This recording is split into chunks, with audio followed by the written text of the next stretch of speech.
ओम अथ श्री दुर्गाष्टोत्तर शतनाम स्तोत्रम्। ओम श्री दुर्गायै नमः।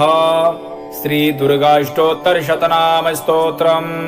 ईश्वर उवाच शतनाम प्रवक्ष्यामि शृणुष्व कमलानने यस्य प्रसाद मात्रेण दुर्गा प्रीता भवेत् सती।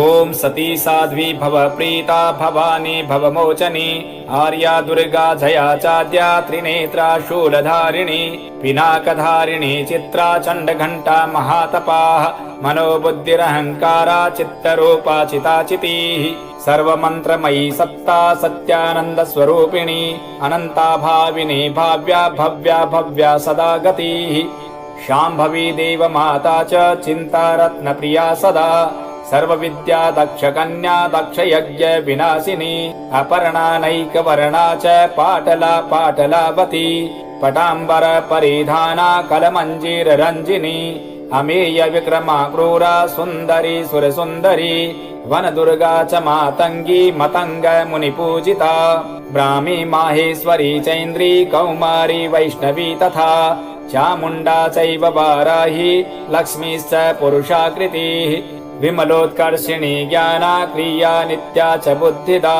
बहुल बहुल प्रेमा सर्ववाहन वाहन निशुंभ शुंभ हननी महिषासुरमर्दिनी मधुकैटभ हंत्री च चंडमुंड विनाशिनी सर्वासुर विनाशा च